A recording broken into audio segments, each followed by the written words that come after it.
Dominic, you are a producer in this film. What was it like for the first time stepping into those shoes?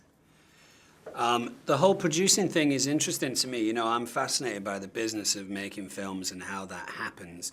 And as an actor, I've found myself being involved with films that fall apart, or being involved in huge films, or being involved in tiny films. And I just wanted to continue to educate myself in how films get made and what makes things real. So being a producer allowed me to have those conversations with Guy Dinella and Doug Arniakowski, the producers and directors, about how things happen. And then also maybe help out with suggestions about things like scheduling, what actors get cast, you know, how certain actors like to behave on set. So it's all just a way of continuing to get educated. So along those lines, how did you choose the role that you chose?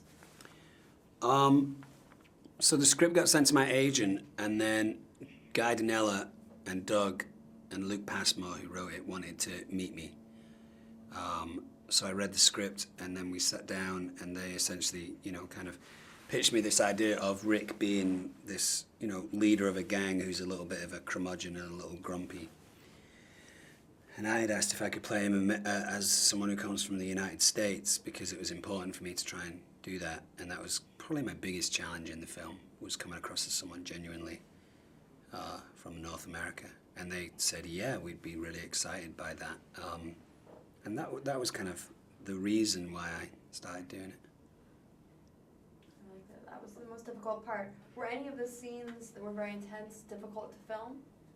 I think intense scenes are some of the easier ones to film, because there's not really any acting required. You know, it's late, it's in the middle of the night, you are cold, you are tired, you are spent, you know.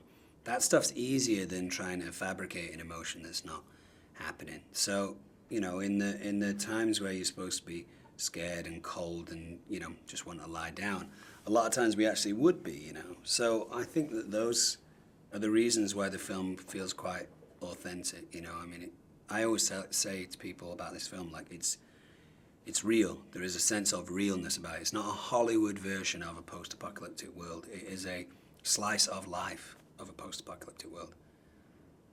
So this genre, is this something you're a fan of? More horror?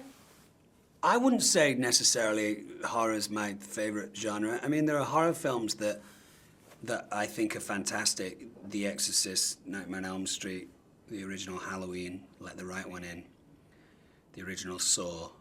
But I know horror movies, you know, are not, I would say, in my top 10 genre films.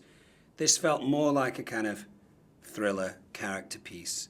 And I'm attracted to good scripts, and it was really well written.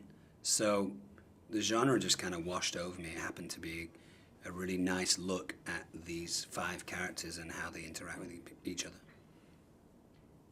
Now how they interact, you know, the film takes place over a 24-hour period in an abandoned house. What was it like shooting in one location for most of the shoot? Shooting in one location tends to get under your skin, in terms of there's a nice variety in your brain that occurs when you shoot outside instead of in, or in the daytime instead of the night. And we shot close to this kind of abandoned house in the middle of the Ottawan countryside, and it does eventually start to kind of drain you, because it's cold and dark and bleak, and it's usually raining a lot. And the house was in no state that you could live in. None of the doors closed correctly. Everything had swollen and cracked, and the floorboards were broke, and the windows were smashed. So that helps, you know. I mean, it made you feel a little miserable, but as you can see by the poster, we are all a little miserable in this film, you know. Well, you made it through happy. Mm-hmm. What is your next project? This year I've been working on a program called Wild Things, which I created, which is a story about me, Dom, for the first time, going around the world, trying to change people's ideas about animals that a lot of people are scared of.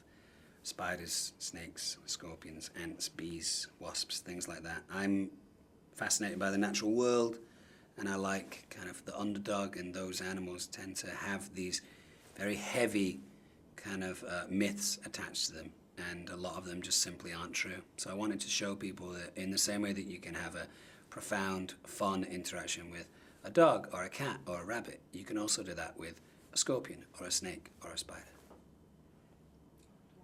Yeah, I do. Thank you. Thanks.